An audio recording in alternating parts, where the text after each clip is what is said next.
नमस्कार. 7च्या बातमीपत्रात मी श्रीराम केळकर आपलं स्वागत करतो. सुरुवातीला एक नजर ठळक बातम्यांवर. नोटाबंदीच्या निर्णयाचे संसदेत पडसाद. गदारोळानंतर दोन्ही सभागृहांचं कामकाज दिवसभरासाठी तहकूब.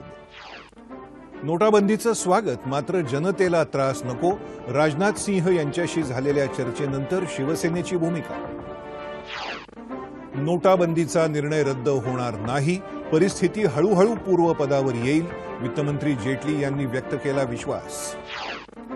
नोटाबंदीच्या पार्श्वभूमीवर पीक कर्ज, लग्न आणि टोल माफीविषयी सरकारचा जनतेला दिलासा. शिवसेना प्रमुख बाळासाहेब ठाकरे यांच्या 4थ्या स्मृतिदिनानिमित्त शिवाजी पार्क इथल्या स्मृतीस्थळावर मान्यवरांची आदरांजली.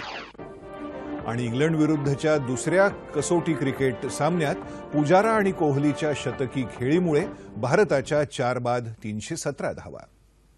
आणि आता पाहूया बातम्या विस्तारानं. संसदेच्या दोन्ही सभागृहात आज कामकाज सुरू होताच नोटाबंदी निर्णयाच्या मुद्द्यावरून गदारोळ झाला. त्यामुळे दोन्ही सभागृहांच्या कामकाजात वारंवार व्यत्यय आला. त्यामुळे लोकसभा आणि राज्यसभेचं कामकाज दिवसभरासाठी तहकूब झालं. आज सकाळी लोकसभेच्या कामाला सुरुवात होताच विरोधकांनी नोटाबंदीच्या मुद्द्यावर सभागृहात चर्चा व्हावी अशी मागणी केली. देशातल्या जनतेची होणारी गैरसोय पाहता सरकारनं हा निर्णय मागे घ्यावा यासाठी सरकारवर दबाव टाकत संसदेच्या दोन्ही सभागृहात घोषणाबाजी केली. नियम 193 अन्वये मतदानाची तरतूद नसल्यानं या अंतर्गत चर्चा करण्यात अर्थ नाही अशी भूमिका काँग्रेसचे गटनेते मल्लिकार्जुन खरगे यांनी घेतली. तसंच या मुद्द्यावर विरोधकांनी मांडलेला स्थगन प्रस्तावही लोकसभा अध्यक्षांनी फेटाळल्यामुळे विरोधकांनी गदारोळ केला. त्यामुळे कामकाज दिवसभरासाठी तहकूब करावं लागलं. लोकसभेतही आज नोटाबंदीचा मुद्दा उपस्थित झाला. त्याआधी येत्या 3 वर्षात देशभरात 1 कोटी स्वस्त घरं बांधण्याच्या योजनेला मंजुरी मिळाली असल्याचं सरकारनं सभागृहात सांगितलं. प्रधानमंत्री ग्रामीण आवास योजनेअंतर्गत ही घरं बांधली जातील अशी माहिती ग्रामविकास मंत्री नरेंद्र सिंह तोमर यांनी दिली. राज्यसभेत नोटाबंदीसह कावेरी पाणी वाटपाचा मुद्दाही उपस्थित झाला. नोटाबंदीच्या चर्चेत पंतप्रधानांनी सहभागी व्हायला हवं असा आग्रह धरत विरोधकांनी गदारोळ केला. विरोधी पक्षनेते गुलाम नबी आझाद यांनी नोटाबंदीच्या निर्णयामुळे जेवढ्या नागरिकांचा मृत्यू झाला त्याच्या निम्मे लोकही उरी इथल्या दहशतवादी हल्ल्यात मारले गेले नाहीत असं वक्तव्य केल्यानंतर सत्ताधारी बाकावरून संतप्त प्रतिक्रिया उमटल्या. आझाद यांनी या वक्तव्याविषयी माफी मागावी आणि हे वक्तव्य कामकाजातून वगळावं अशी मागणी केंद्रीय मंत्री व्यंकय्या नायडू यांनी केली. या मुद्द्यावरून गदारोळ झाल्यानं कामकाज दिवसभरासाठी तहकूब झालं. नोटाबंदीच्या सरकारच्या निर्णयाच्या विरोधात काल तृणमूल काँग्रेसनं नवी दिल्लीत काढलेल्या मोर्चाच्या पार्श्वभूमीवर केंद्रीय गृहमंत्री राजनाथ सिंह यांनी आज शिवसेना पक्षप्रमुख उद्धव ठाकरे यांच्याशी फोनवरून चर्चा केली. शिवसेनेचे खासदारही या मोर्चात सहभागी झाले होते. सरकारमधल्या सहकारी पक्षानं या मोर्चात सहभागी होण्याबाबत सिंह यांनी नाराजी व्यक्त केल्याचं समजतं. यातून जनतेत संभ्रमाचा संदेश जातो असंही राजनाथ सिंह म्हणाले. शिवसेनेनं या निर्णयाला विरोध केलेला नाही, मात्र त्याच्या अंमलबजावणीवर प्रश्नचिन्ह उपस्थित केलं आहे. त्यामुळेच सेनेनं या निर्णयाविरोधात राष्ट्रपतींना दिलेल्या निवेदनावर सही केली नाही असं शिवसेनेचे खासदार गजानन कीर्तिकर यांनी म्हटलं आहे. सामना या सेनेच्या मुखपत्रातूनही सरकारच्या निर्णयावर टीका करण्यात आली होती. आधी निर्णयाचं स्वागत आणि नंतर विरोध अशा शिवसेनेच्या उलटसुलट भूमिकेमुळे चुकीचा संदेश जातो आहे असं राजनाथ सिंह यांनी म्हटलं. दरम्यान काळ्या पैशाविरुद्धच्या लढाईत आपण सरकारसोबतच आहोत अशी प्रतिक्रिया उद्धव ठाकरे यांनी व्यक्त केली. बाळासाहेब ठाकरे यांना आदरांजली वाहिल्यानंतर ते मुंबईत बातमीदारांशी बोलत होते. या निर्णयामुळे सामान्य जनतेला त्रास होतो आहे, तो थांबायला हवा. हेतू चांगला असेल तर पद्धत सुद्धा चांगली ठेवा असं राजनाथ सिंह यांना सांगितल्याचं ठाकरे म्हणाले. जिल्हा सहकारी बँकांवर लादलेली बंदी उठवायला हवी अशी मागणी ठाकरे यांनी केली. आज सर्वसामान्य माणूस जो काय बँकेच्या आणि या रांगांमध्ये उभा आहे तो काही काळा पैसावाला नाहीये, त्याच्या कष्टाचा पैसा आहे. आणि मला असं वाटतं की त्याला त्या नोटा बदलून घ्यायला कोणाला नाहीये. नोटा बदलल्या पाहिजेत. आमची तुम्हाला मदत आम्ही करतोय, तुम्ही देश सुधारायला निघालाय, सगळ्यांची त्याला सगळ्यांचं समर्थन आहे. पण ते करताना नाहक जो त्रास होतोय त्याला सगळ्यांचा विरोध आहे. आणि म्हणून मला असं वाटतं ताबडतोबीने ग्रामीण भागातली जी काही जनता आहे, ज्यांची खाती म्हणा किंवा ज्यांना जिल्हा बँकेशिवाय पर्याय नाही, तर जिल्हा बँकेवरची ही जी काही बंदी घातलेली आहे ती उठवली गेली पाहिजे. उच्च मूल्यांच्या नोटांवरची बंदी कुठल्याही परिस्थितीत मागे घेतली जाणार नाही असं केंद्रीय वित्तमंत्री अरुण जेटली यांनी दिल्लीत एका पत्रकार परिषदेत स्पष्ट केलं। हळूहळू परिस्थिती पूर्वपदावर येत असून देशात चलनाची कमतरता नाही आणि बँका तसंच एटीएम केंद्रांसमोरच्या रांगा हळूहळू कमी होत आहेत असंही जेटली म्हणाले। देशातल्या एटीएम केंद्रांवर चलन पुरवठा करण्याचं काम युद्धपातळीवर सुरू आहे। आज रात्रीपासून 22,500 एटीएम केंद्र कार्यान्वित होतील असं जेटली म्हणाले। या मुद्द्यावर विरोधक राजकारण करत असून काँग्रेसची भूमिका आश्चर्यकारक असल्याचं जेटली म्हणाले। विरोधकांनी उपस्थित केलेले सगळे आक्षेप निराधार सिद्ध झाल्यानं विरोधक संसदेत चर्चेपासून पळ काढत आहेत असा आरोप जेटली यांनी केला। गेल्या 7 दिवसात बँक कर्मचाऱ्यांनी अहोरात्र कष्ट करून परिस्थिती नियंत्रणात आणण्याचा प्रयत्न केला, त्याबद्दल त्यांनी कर्मचाऱ्यांचं कौतुक केलं। दरम्यान चलन पुरवठा सुरळीत होईपर्यंत जनतेला त्रास होऊ नये म्हणून केंद्र सरकारनं राष्ट्रीय महामार्गावरची टोलमाफी 24 नोव्हेंबरपर्यंत वाढवली आहे। केंद्रीय भूपृष्ठ वाहतूक मंत्री नितीन गडकरी यांनी ट्विटरवरून हा निर्णय जाहीर केला आहे। नोटाबंदी निर्णयाच्या पार्श्वभूमीवर जनतेला होणारा त्रास कमी करण्यासाठी सरकारनं आज आणखी काही निर्णय आणि उपाययोजना जाहीर केल्या। आर्थिक व्यवहार सचिव शक्तिकांत दास यांनी हे निर्णय जाहीर केले। त्यानुसार रब्बी हंगामात पेरणीसाठी शेतकऱ्यांना एका आठवड्यात पीक कर्जाच्या अंतर्गत 25,000 रुपये बँक खात्यातून काढण्याची परवानगी देण्यात आली आहे। त्याबरोबर नोंदणीकृत कृषी व्यापाऱ्यांना दैनंदिन कामकाजासाठी एका आठवड्यात 50,000 रुपये खात्यातून काढण्याची परवानगी देण्यात आली आहे। पीक विमा हप्त्याची मुदत 15 दिवसांनी वाढवण्यात आली आहे। विवाह समारंभासाठी खात्यातून 2.5 लाख रुपये काढता येतील, मात्र त्याकरता केवायसी पॅन कार्ड अनिवार्य असेल। जुन्या नोटा बदली करण्यासाठी 4,500 रुपयांची मर्यादा घटवून आता 2,000 रुपये मूल्याच्या नोटाच बदलून मिळतील। केंद्र सरकारच्या क श्रेणी वर्गापर्यंतच्या कर्मचाऱ्यांना या महिन्यातल्या पगाराअंतर्गत 10,000 रुपये आगाऊ काढण्याचा पर्याय देण्यात आला आहे। जागतिक अर्थविश्वातल्या दिग्गजांनी केंद्र सरकारच्या नोटाबंदीच्या निर्णयाचं स्वागत केलं आहे। ब्रिक्स बँकेचे अध्यक्ष के.व्ही. कामत यांनी हा निर्णय अतिशय उत्तम असल्याचं सांगत त्यामुळे भ्रष्टाचार कमी होईल असं म्हटलं आहे। या निर्णयामुळे बांधकाम व्यवसायात सकारात्मक वातावरण निर्माण होईल आणि व्याजदरही कमी होतील अशी अपेक्षा कामत यांनी दूरदर्शनला दिलेल्या विशेष मुलाखतीत व्यक्त केली। अर्थतज्ञ एस. गुरुमूर्ती यांनीही हा निर्णय म्हणजे योग्य दिशेने उचललेलं पाऊल असल्याचं म्हटलं आहे। यामुळे सरकारला 2 लाख कोटी रुपयांपर्यंत कर मिळू शकेल। हा कर देशाच्या विकास कामांसाठी कामी येईल। या निर्णयाचे चांगले परिणाम एप्रिल 2017 नंतर दिसतील असंही गुरुमूर्ती यावेळी म्हणाले।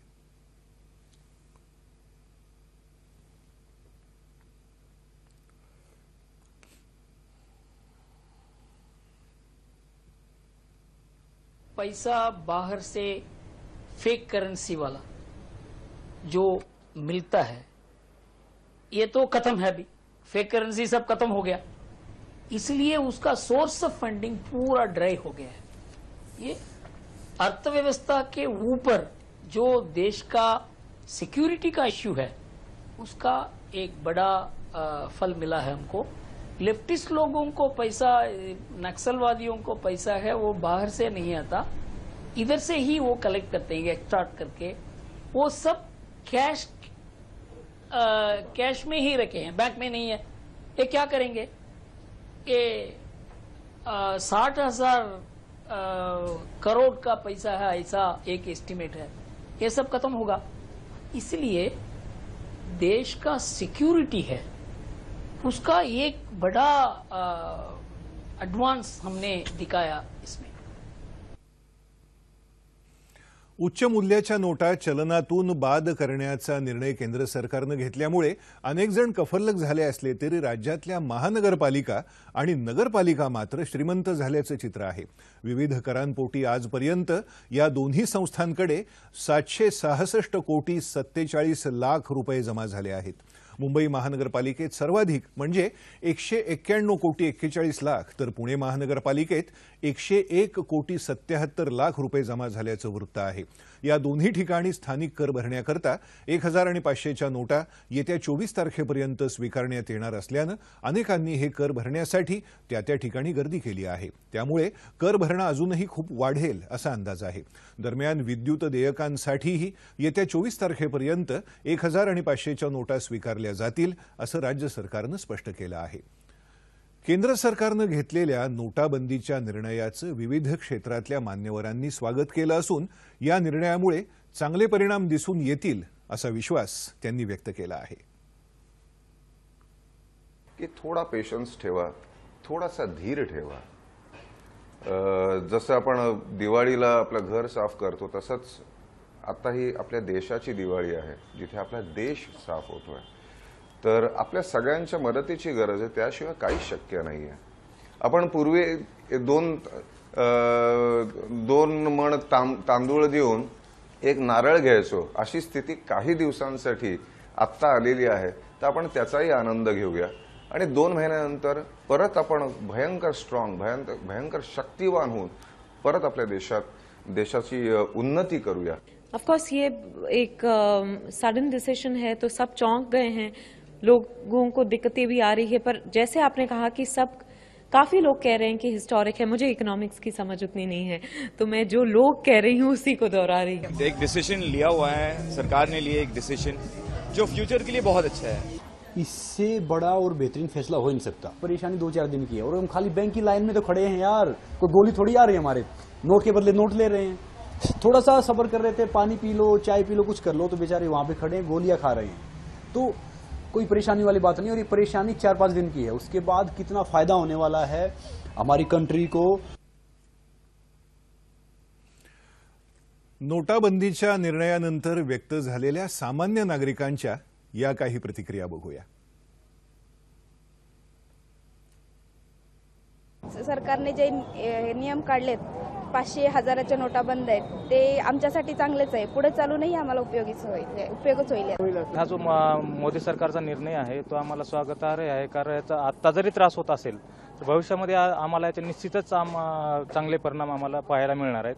हा नोटा बदलण्याच्या निर्णयानंतर पहिले 2 दिवस खूप गर्दी होती, परंतु एवढ्या गर्दीमध्ये सुद्धा ग्राहकांनी सगळ्या अगदी सहकार्य केलं। बँक कर्मचाऱ्यांना तासन तास रांगेत उभे राहिले, परंतु एकही भांडण झालं नाही, किरकिर झाली नाही, आणि त्या पद्धतीनं ह्याच्यावरनं असं दिसते की लोकांना हा निर्णय स्वागतार्ह वाटतोय। बँकांमध्ये 500 आणि 1000 रुपयांच्या जुन्या नोटा पुन्हा बदलून घेण्याकरता बँकेत रांगा लावणाऱ्यांवर नियंत्रण आणण्याकरता आता बोटाला शाई लावण्याचा निर्णय घेण्यात आला आहे। त्याची अंमलबजावणी कालपासून सुरू झाली आहे।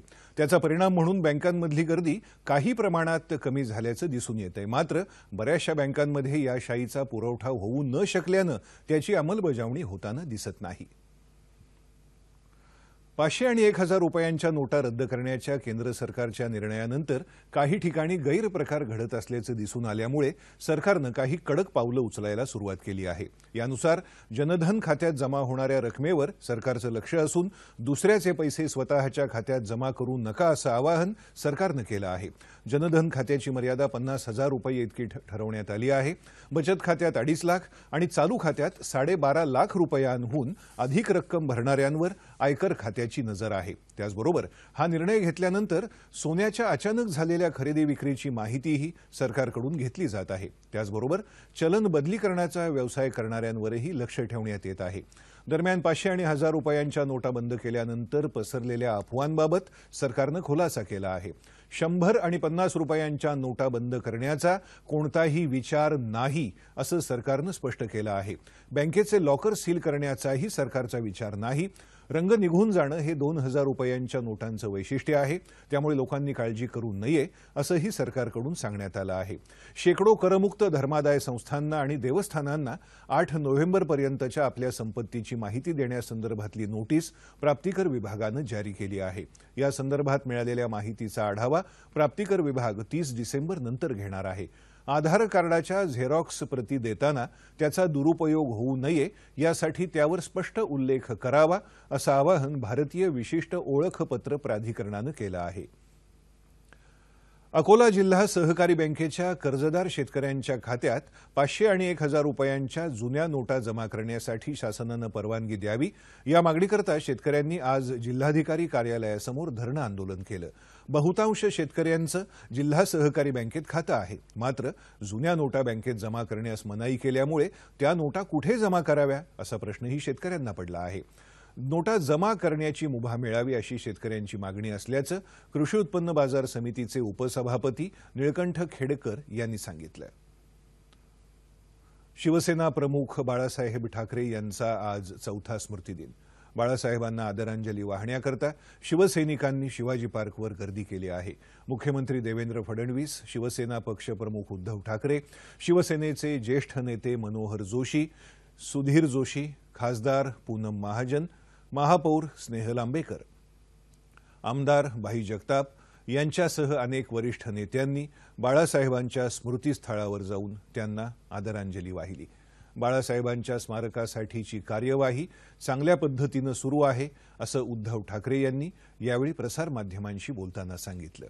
स्मारकासाठी लवकरच महापौर बंगल्याची जागा हस्तांतरित होईल। भूमिपूजन घाई गडबडीनं न करता कायदेशीर प्रक्रिया पूर्ण झाल्यानंतरच ते होईल असं ते म्हणाले।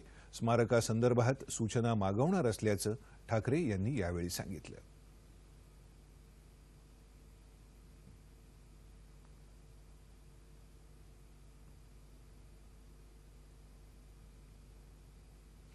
राज्याचे माजी उपमुख्यमंत्री छगन भुजबळ यांच्या विरोधात असलेल्या आर्थिक गैरव्यवहारांच्या गंभीर आरोपांबाबतचा तपास कुठपर्यंत आला आहे यासंबंधीचा अहवाल येत्या 3 आठवड्यात सादर करण्याचे निर्देश मुंबई उच्च न्यायालयानं सक्तवसुली संचालनालयाला आज दिले।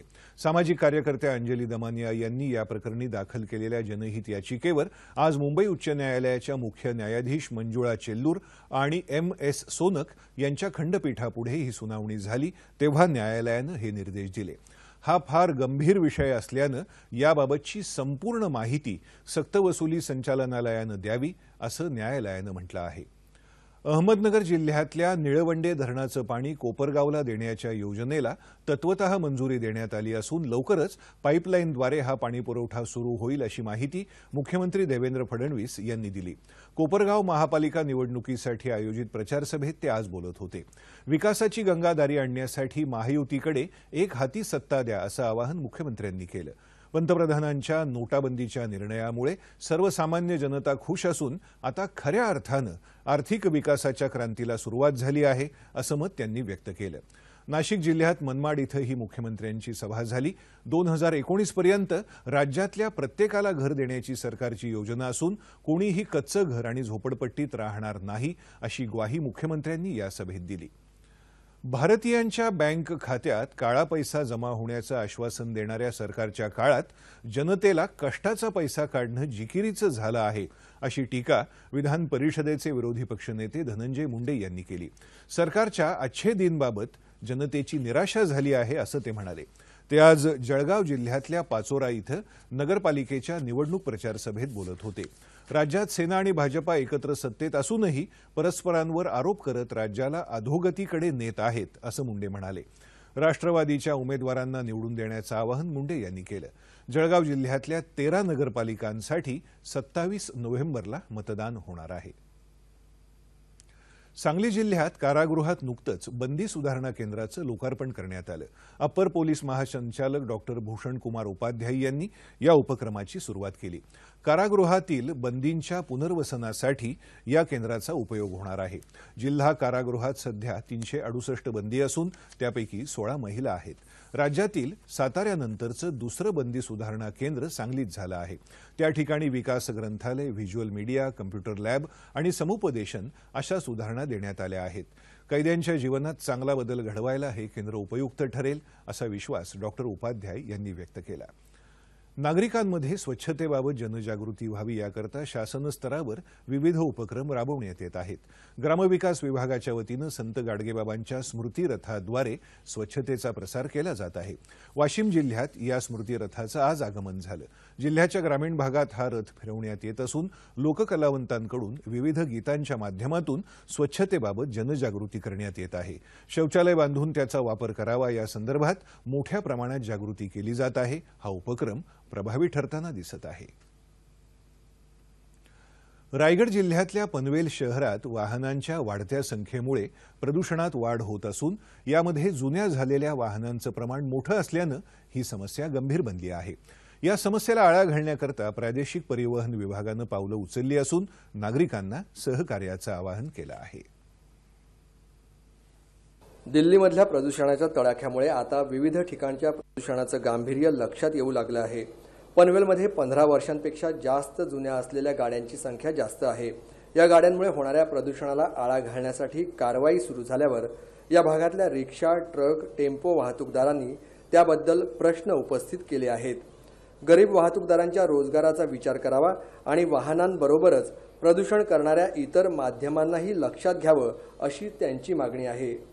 वाढतंय खरं आहे, पण बाकीचे प्रदूषण आहेच ना.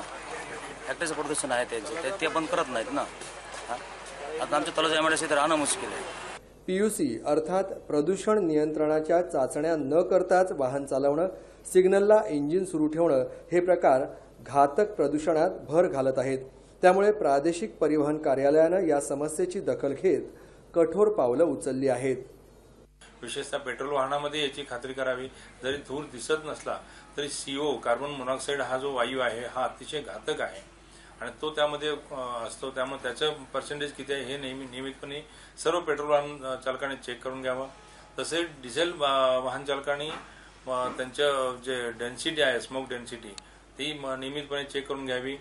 वाहन चालकांनी स्वतःहून या समस्येची दखल घेतली आणि वाहनांची देखभाल आणि इंधन बचतीच्या उपायांवर भर दिला तर प्रदूषणाचा त्रास तर कमी होईलच, पण स्वतःचा आणि देशाचाही आर्थिक भार कमी करता येणार आहे. यासाठी सहकार्य करायचं आवाहन परिवहन कार्यालयानं केलं आहे. भारतरत्न पंडित भीमसेन जोशी यांनी सुरू केलेला प्रसिद्ध सवाई गंधर्व संगीत महोत्सव यंदा 7 ते 11 डिसेंबर दरम्यान होणार असल्याची माहिती आर्य संगीत प्रसारक मंडळाचे कार्यकारी अध्यक्ष श्रीनिवास जोशी यांनी दिली. ते पुण्यात पत्रपरिषदेत बोलत होते. तब्बल 21 कलाकार या महोत्सवात कलाविष्कार सादर करणार आहेत. यावेळी देशातील दिग्गज कलाकारांबरोबरच युवा कलाकारांना व्यासपीठ उपलब्ध करून देण्यात येणार आहे. तसंच आंतरराष्ट्रीय कलाकारांचीही मांदियाळी असेल असं जोशी यांनी यावेळी सांगितलं.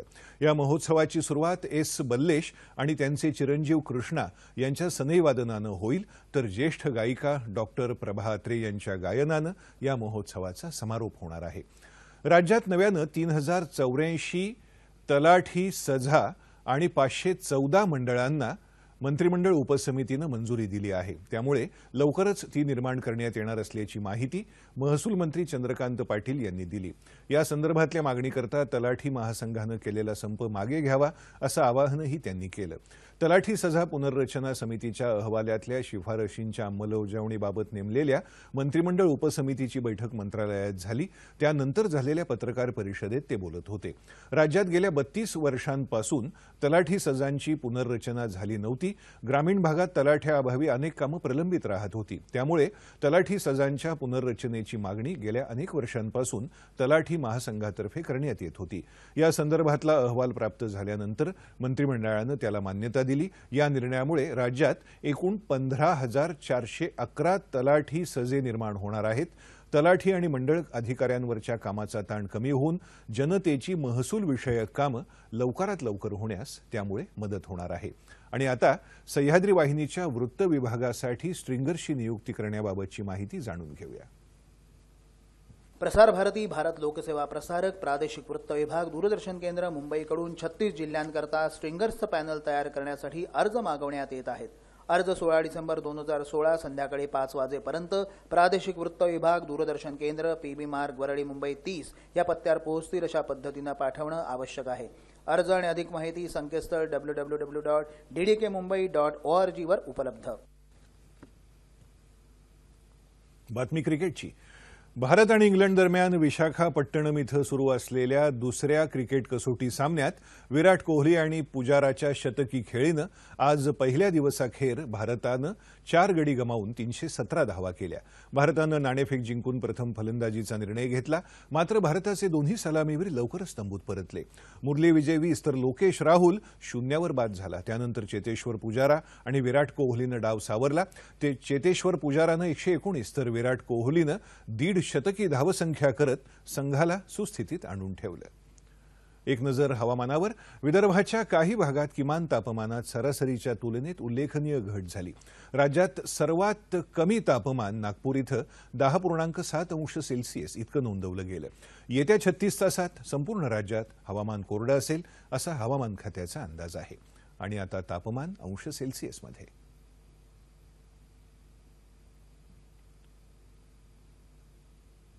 मुंबई कमाल 36, किमान 23. नागपूर 30 आणि 11. पुणे 30 आणि 17. औरंगाबाद कमाल 31, किमान 16. नाशिक 30 आणि 15. कोल्हापूर 30 आणि 20. रत्नागिरी कमाल 36, किमान 24. सोलापूर 33, 18. आणि अमरावती कमाल 29, किमान 14 अंश सेल्सिअस. शेवटी ठळक बातम्या पुन्हा एकदा. नोटाबंदीच्या निर्णयाचे संसदेत पडसाद. गदारोळानंतर दोन्ही सभागृहांचं कामकाज दिवसभरासाठी तहकूब. नोटाबंदीचं स्वागत, मात्र जनतेला त्रास नको. राजनाथ सिंह यांच्याशी झालेल्या चर्चेनंतर शिवसेनेची भूमिका. नोटाबंदीचा निर्णय रद्द होणार नाही. परिस्थिती हळूहळू पूर्वपदावर येईल. वित्तमंत्री जेटली यांनी व्यक्त केला विश्वास. नोटाबंदीच्या पार्श्वभूमीवर पीक कर्ज, लग्न आणि टोल माफीविषयी सरकारचा जनतेला दिलासा. शिवसेना प्रमुख बाळासाहेब ठाकरे यांच्या 4थ्या स्मृतिदिनानिमित्त शिवाजी पार्क इथल्या स्मृतीस्थळावर मान्यवरांची आदरांजली. आणि इंग्लंड विरुद्धच्या दुसऱ्या कसोटी क्रिकेट सामन्यात पुजारा आणि कोहलीच्या शतकी खेळीमुळे भारताच्या 4 बाद 317 धावा. याबरोबरच हे बातमीपत्र संपलं. पंतप्रधान नरेंद्र मोदी यांनी 500 आणि 1000 रुपयांच्या नोटा रद्द करण्याबाबत घेतलेल्या निर्णयामुळे सर्वसामान्यांना सध्या अडचणींना सामोरं जावं लागत आहे. मात्र या निर्णयाचे दूरगामी आणि सकारात्मक परिणाम याबद्दल अधिक माहिती देण्यासाठी डोंबिवली नागरी सहकारी बँकेचे मुख्य कार्यकारी अधिकारी गोपाळ परांजपे यांना आज रात्री 9:30च्या बातम्यांमध्ये निमंत्रित केलंय. तेव्हा पुन्हा भेटूया पुढील बातमीपत्रात आपल्या सह्याद्री वाहिनीवर. नमस्कार.